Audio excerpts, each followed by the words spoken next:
I don't feel like I've been vulnerable enough in letting you in. And that was the whole point of this for me personally, was I had a hard time finding others to relate to myself. And I wanted to help create that space for us as moms to connect and not feel so alone. Hey mama, are you struggling with how to make time for yourself as a work-at-home mom? Are you drowning in laundry and dishes, poopy diapers, and kids who are constantly screaming, Mom, even though they're 5 feet away from you? I get it. I'm Jessa Ray, and this is Caught Up in Motherhood, where I want to help you set priorities, create boundaries, ask for help, and learn to love yourself in motherhood again. You can show up for you without sacrificing motherhood and without the guilt. So if you're ready to be caught up in motherhood, then go grab a fresh cup of coffee and that laundry basket sitting in the corner. Don't worry, I've got mine too. And listen in to today's episode.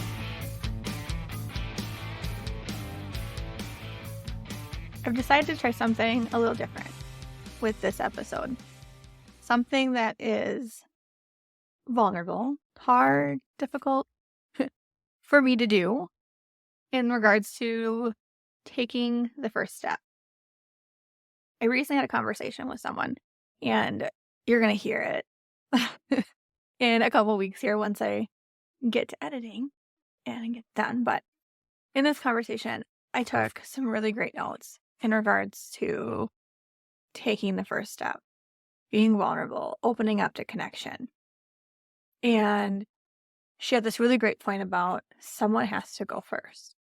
And it really hit home for me in regards to why I have this podcast in the first place. And that is connection and vulnerability and taking that first step and opening up and having these conversations around motherhood and working from home and the overwhelm, the anxiety, the feelings we have, the feelings of failure, of not being good enough, not doing enough, and just mom guilt and everything in between, right?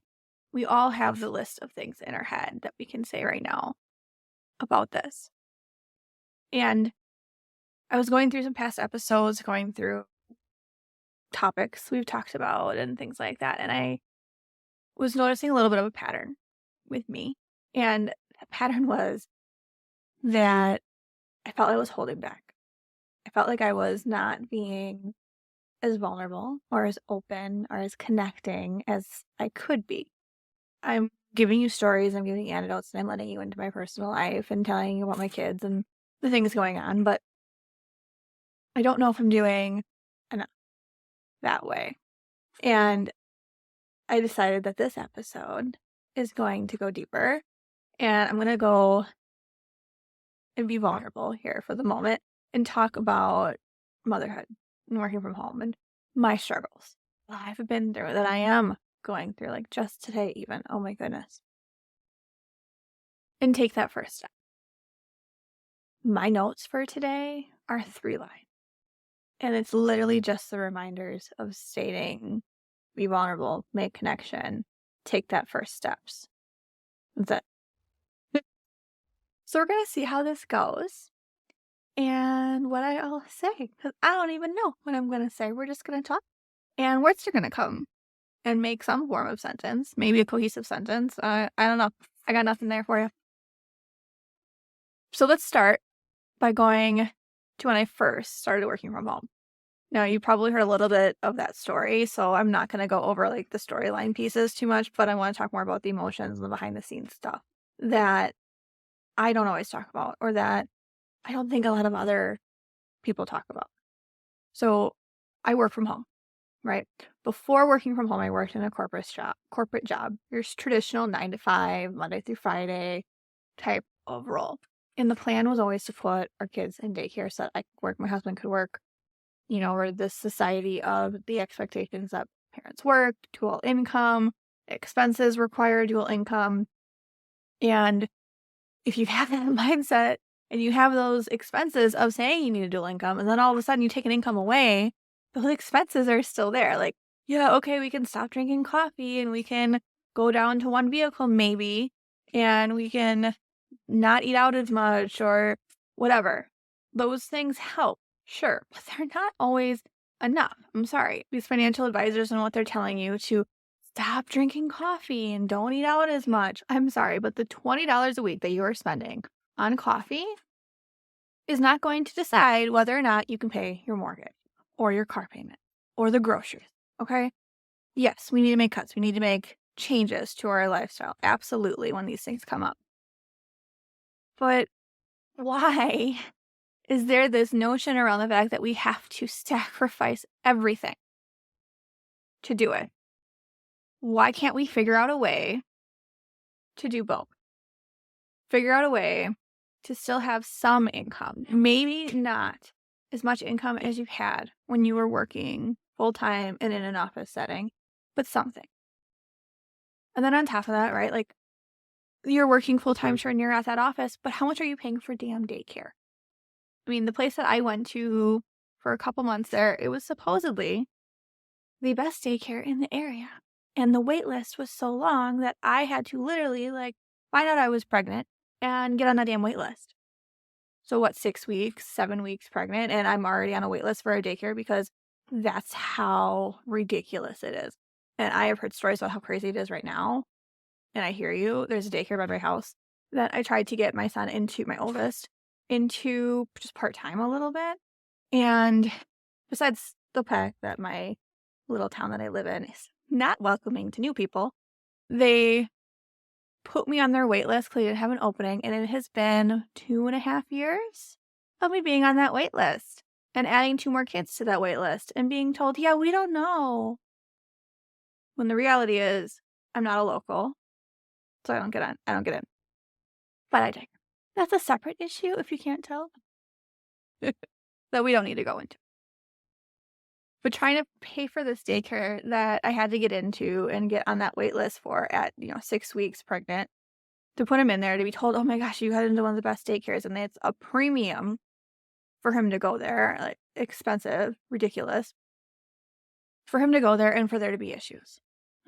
He regressed, right? He stopped rolling over. He stopped doing the things that he was doing. It wasn't working. I pick him up and he had no voice because he had been screaming all day and he wasn't eating. And I know that's a thing that happens when you go to daycare where it's an adjustment. They don't always eat, and I get that. But when the food isn't touched at all and you ask them, well, did you give him lunch today? And they're like, and you look at the portal where it tells you that what time lunch was and that they offered him food, and they can't confirm that they actually offered him lunch that day. Right. So all of the signs pushing and pushing for me to make that decision, to make that move to work from home, on top of a couple of those health issues that he's had in the past too. So the amount of stress and strain that goes through a new mom, the struggles of just learning how to be mom the first time and not knowing who to listen to. I remember those first couple of weeks, you have your doctor, you have your lactation specialist, you have your parents, you have your husband's parents, you have your neighbor, your friends, the people on Facebook, and in that Facebook group that you just had to join for moms about whatever, and everybody in between giving you tips and telling you, you need to do this, you need to do that.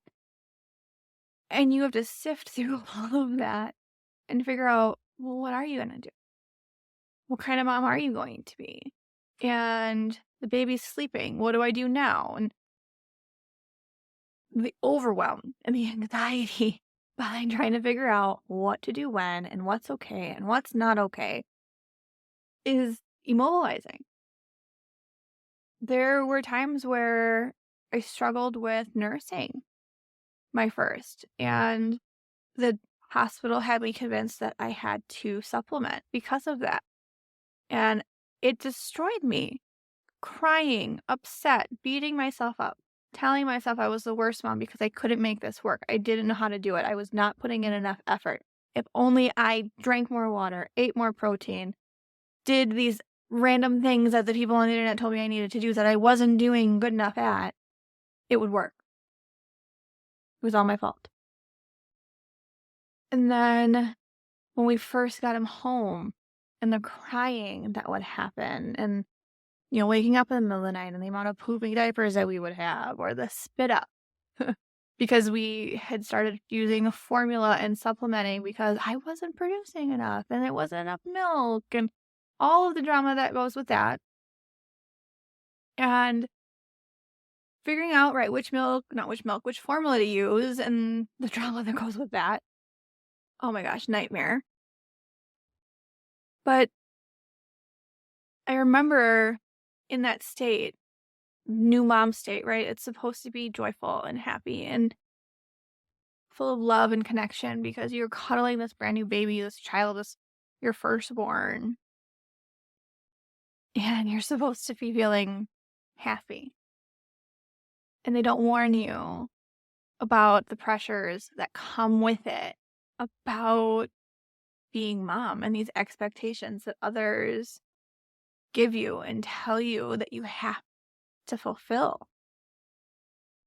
There were moments in those first few months on maternity leave that I didn't think I could do it, that I didn't think I was going to be a good enough mom, that completely failing and every decision I made was wrong because I was trying to listen to too many different experts out there and their opinions and their directions. It was all intended to be good and helpful, but it doesn't always work that way. What works for me, what works for you is going to be different.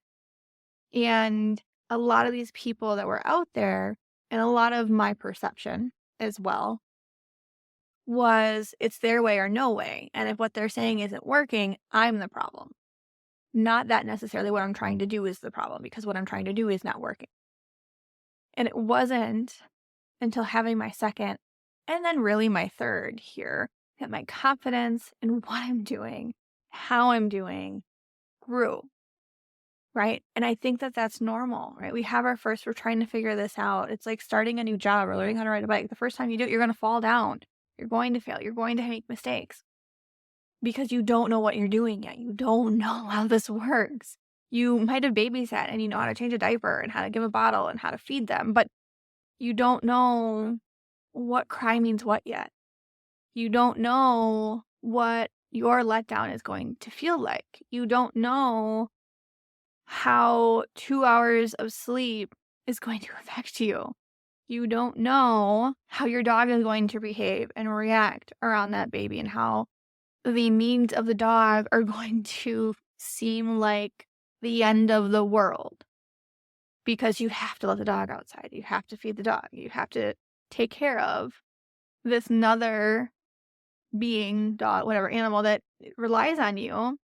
And every time the dog barks, he wakes up the baby. And I know there's people out there that say that you need to expose the baby to noises so they can sleep. Well, guess what? It doesn't matter. Whatever makes you happy, whatever works in your house is what's going to freaking work. All right? My dog barks. He's got a deep, big bark. And he wakes up my kids. All three, every single time. And it drives me crazy. To this day, it drives me crazy. I don't like to use the word trigger, but it is a frickin' trigger because it makes me mad. And I get overwhelmed and frustrated like in an instant because that dog barked. And I just got those kids down for a nap. And I finally got an hour to work, to sit at my desk and get something done. And he barked because there was a squirrel. There was a leaf. There was a neighbor who went for a walk. This darn dog. How dare there be a world outside of his house that exists and does things? Drives me crazy, if you can't tell. But imagine all of that, right? You're taking care of the animals, you're taking care of the dog, your pets, your other kids, maybe even, and you're just trying to figure out baby. And having those additional factors can be so hard. It can be so overwhelming.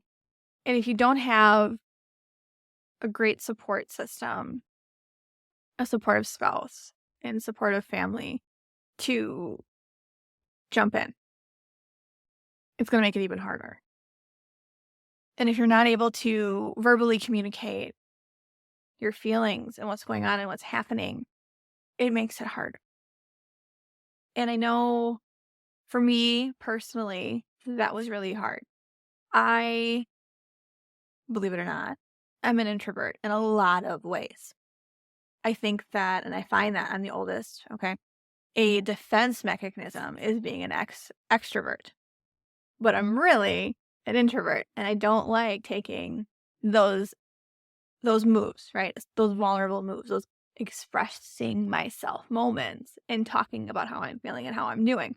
And I've talked about that in the past where like my husband's trying to get me to tell him how I'm doing and I can't verbalize it. I can't say it. I can't get it out. The words are gone.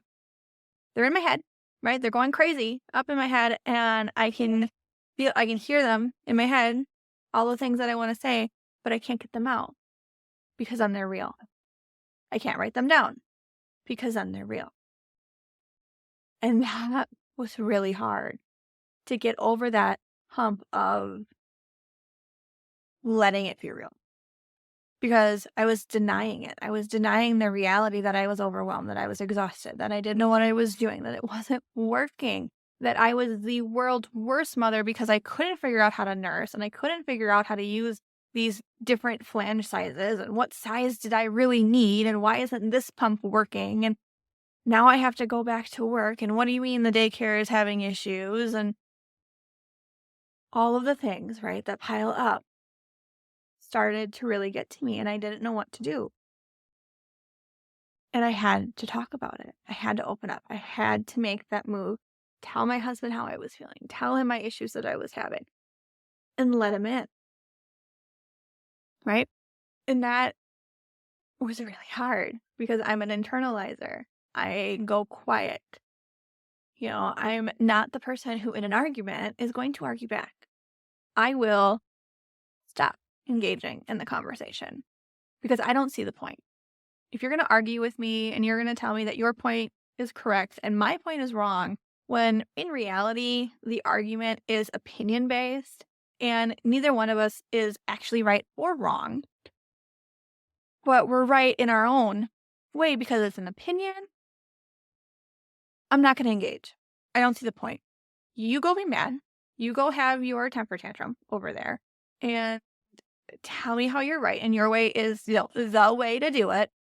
And I'm just going to say, okay, and walk away because I don't see the point of engaging in that kind of conversation. I've learned that sometimes you need to engage in those conversations, but I'm not always engaging in them when it came to myself. I would engage in those conversations when it came to others. If I was standing up for someone else, like my kids, my husband, family members, whatever. But when I needed to stand up for myself or engage in those conversations when it was in relation to me, nope, doesn't happen. Really hard to do. And I'm sure some of you can relate to that. I'm sure some of you are like, no, I'm argumentative. And that's fine. You gotta know what your strengths are and what your style of communication is. And that was the important part. Knowing what my communication style was and who I was and how that worked. And hey there, Incredible Mamas, Jessa here, and I've got something super exciting to share with you. Are you ready to take a journey of self-discovery while embracing your role as mom? If your answer is a big yes, then listen up. I'm introducing my brand new freebie guide, Reclaiming Your Identity, a 7-day mom's guide to self-discovery. Now, this isn't just a guide. It's your passport to rediscovering the incredible woman that you are, both inside and outside of motherhood. Now, I'm talking about uncovering those passions and dreams and unique qualities that make you, you. It's time to nurture yourself, boost your self-awareness, and step into your full potential. Picture this. Each day, you'll dive into thought-provoking prompts, self-reflection, and even a sprinkle of wisdom from some past podcast episodes. And with this, it'll be a week-long journey of embracing every facet of your identity, from being an amazing mom to being the exceptional you that you are. So whether you're a new mom, seasoned pro, or somewhere in between, this guide is tailor-made for you. Let's break those boundaries, shatter those doubts, and regain your joy outside of your mom role. So if you're ready to embark on this empowering adventure, just click the link in the show notes or visit my website to grab your Reclaiming Your Identity guide today. Let's reclaim you, mama. Remember, you're more than just a mom. You're a force of nature. Let's embrace this journey together. Until next time, keep shining and never forget, you've got this, mama.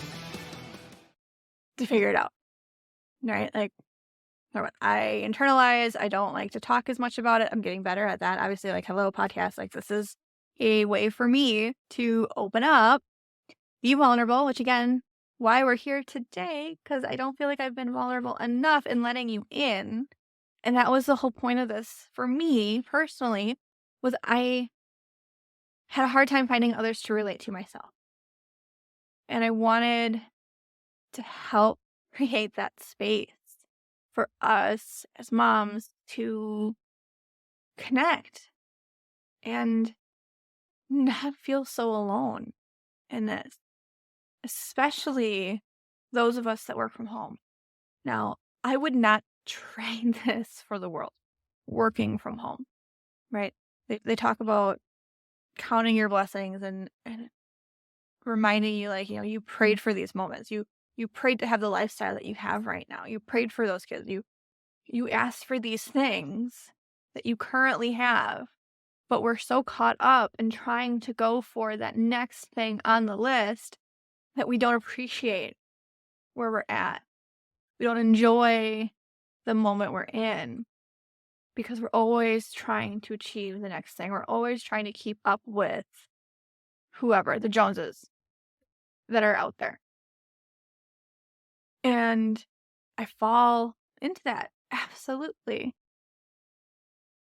And it takes a lot of self-awareness and a lot of reflection to know that we don't need to keep up with the Joneses, to enjoy the moments that we're in, and yes, still work towards those other pieces and improvements, but taking that minute and be like, you know what, I worked really hard to get to this point, this stage of my life that I am at right now. I worked really hard to get here. And yes, I want to get to that next stage, that next level, but enjoy this stage. Enjoy this moment. And being a work at home mom brings its own challenges.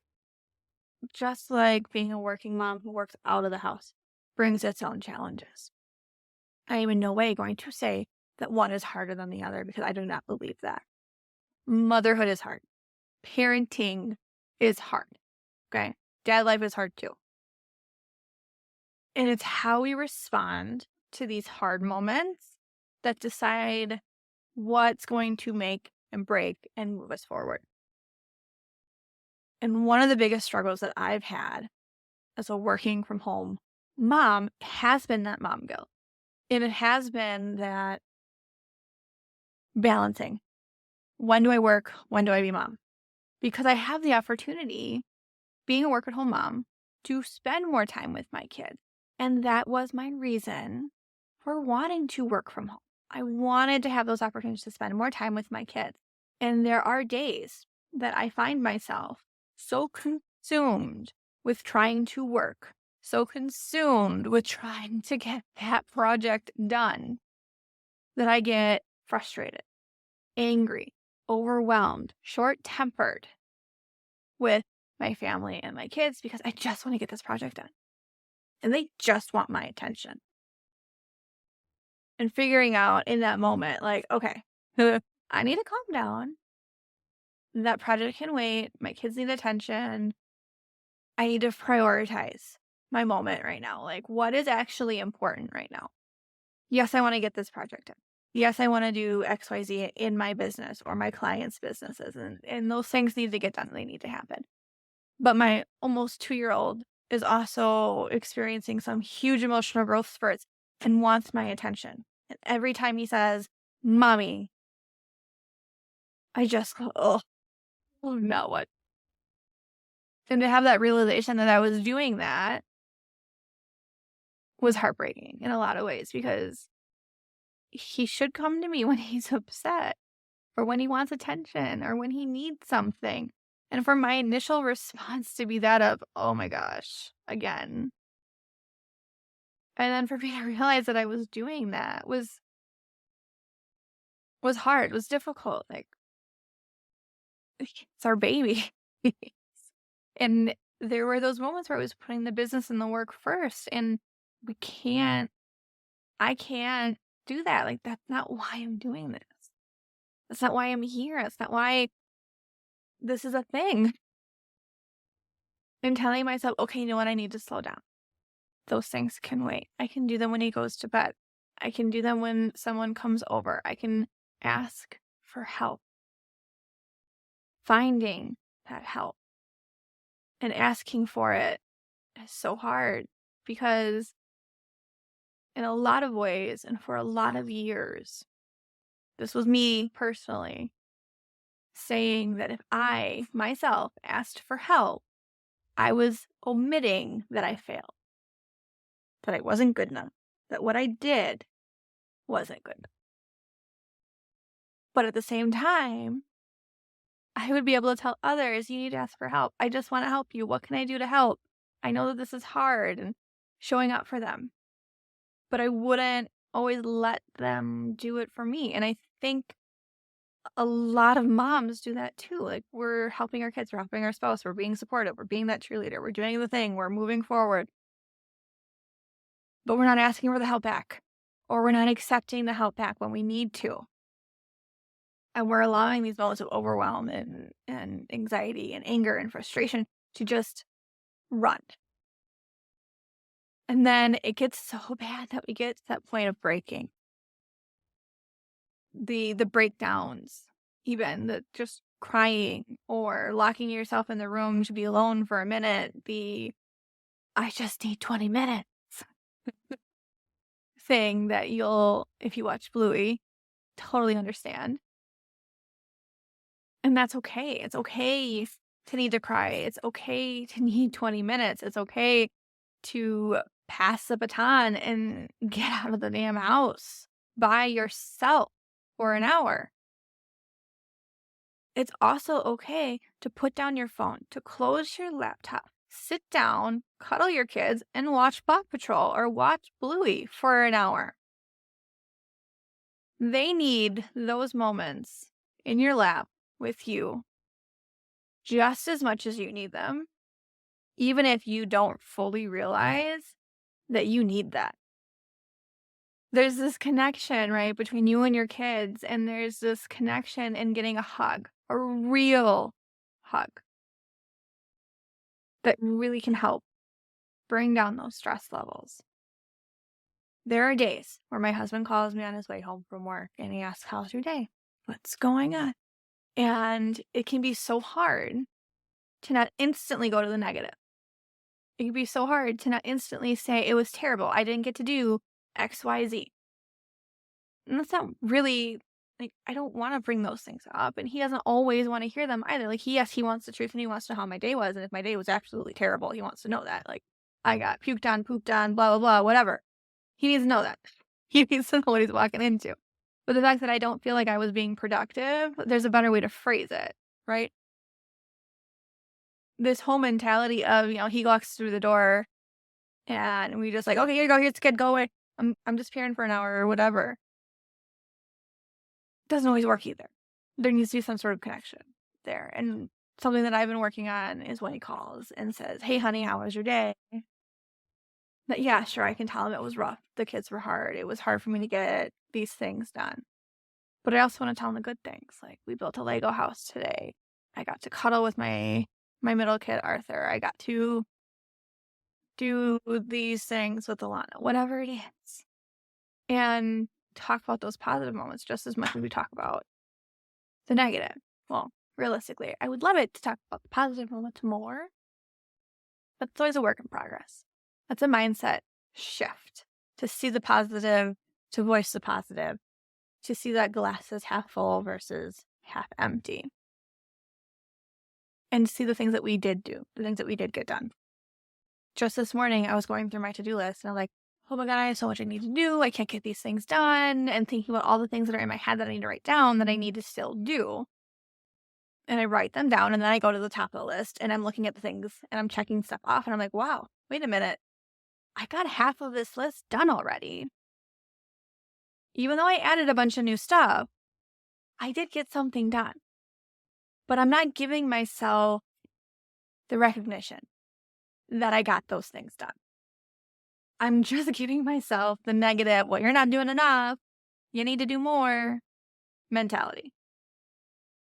And that's something we need to stop doing. We need to celebrate the wins, the things that we're doing, and acknowledge that, yeah, we got a lot done. And that to-do list is never ending. There's always something else that we need to do. And it's, for me especially, I know this, it is just a constant thing of staying busy, right? Like, I really don't understand these people that are like, I'm bored, I don't know what to do. Like, what do you mean you're bored? What do you mean you don't know what to do? Like, something always needs to be cleaned. Something always could be cooked or baked.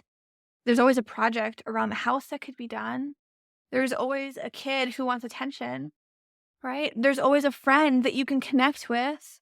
There's always something that when someone comes to me and says, I don't know what to do, I'm bored, I don't know what to do next. I'm like, what do you mean? Maybe this is a mom thing. I don't know. But there's always something to do. And I know that that's a mindset piece as well. Like, that's how my brain works, is there's always something. I always have something to do. That to-do list will never end, and I know this, and I'm okay with that. But it's acknowledging the things that I do get done, right? It's going through that notebook and seeing that I have 60 pages filled out of to-do lists of things crossed off or checked off, saying that they're done. And I still have 30 pages in the notebook before it's full. And going through the notebooks from past years and going through those and seeing all the things crossed off, like, we are doing things. We are being productive. We are getting the things done. Just because we're adding to that list does not mean we're not getting things done. In a lot of ways, I think that by adding to that list and by knowing that there's always things to do, in a lot of ways, it tells us that we have something, right? I have a family that loves me, that I love, that I get to take care of, and I have this to-do list of things that I need to do for them. And I have this business and this podcast that I love to work in. And it brings me joy to do these things. Even if I'm like a little teary in this episode right now, I still enjoy it. And I want to be here. And even though I have a to-do list of things that I need to do within this business that I have not done, I know that I can get them done. And I know that I'm still moving the needle in different directions and in different ways. And that's okay. I know that I went on a bit of a tangent here. And I warned you in the beginning that this was going to be raw, honest conversation of me just trying to take that first step of opening up on vulnerability and talking about some of the things that I've struggled with, the things that I've gone through already, that I'm working through now, even that no one's perfect. We're all in this. We're all doing the thing. We're all figuring it out. And I want the transparency behind it. I want that connection, the relatability of you're not doing this alone. I know that we feel like we're alone because we're in our houses by ourselves and our neighbors don't talk to us because of COVID and all this drama that goes around, making connections, and we're all scared to talk to anybody anymore. Or this mentality of online only is hard. And we need to reconnect. And my vow is to make those vulnerable moments and to step out of my comfort zone and go after those connections. Even if it's something as simple as posting in a local group and asking for a play date with other kids and seeing what happens. We put so much pressure on ourselves and on our kids and the random woman at the park to provide happiness and to provide meaning, when in reality, we need to take the first step internally. We need to make the jump internally, and how we talk to ourselves and how we treat ourselves, and giving ourselves grace and giving ourselves celebration in what we're doing, what we did accomplish, right? And we need to accept the help. We need to accept the darn hug. That is one of my favorite things that my husband and I have when he comes home from work, is I get a hug. And I cannot tell you, I'm sure you can relate, the amount of stress and strain that just washes away in that prolonged hug when he comes home. Because that is my safe space. It is my vulnerability space to feel safe, secure, protected, all of those things, to not feel like I'm so alone. So when he comes home, hello, how are you? Let the kids get some attention. And then having that hug, especially on those long days, those hard days, those overwhelming days. It's just such a relief. Having that support. So I encourage you to go get a hug. Because we can always use a hug. And go make a connection. And I challenge you to go be vulnerable. It doesn't have to be with a stranger. Hell, if that's easier because they don't know you and you can walk away when you're done and you need that practice of just being vulnerable, freaking do it. Because you're not going to see them again realistically. And if you do, guess what? Do you really care what they think of you? The random stranger at Walmart or at the Marshall's line or grocery store. Get vulnerable. And let's have some honest conversations, because I'm going to make some pivots myself, and we're going to make some changes to how this podcast layout goes. I'm going to see how this episode goes.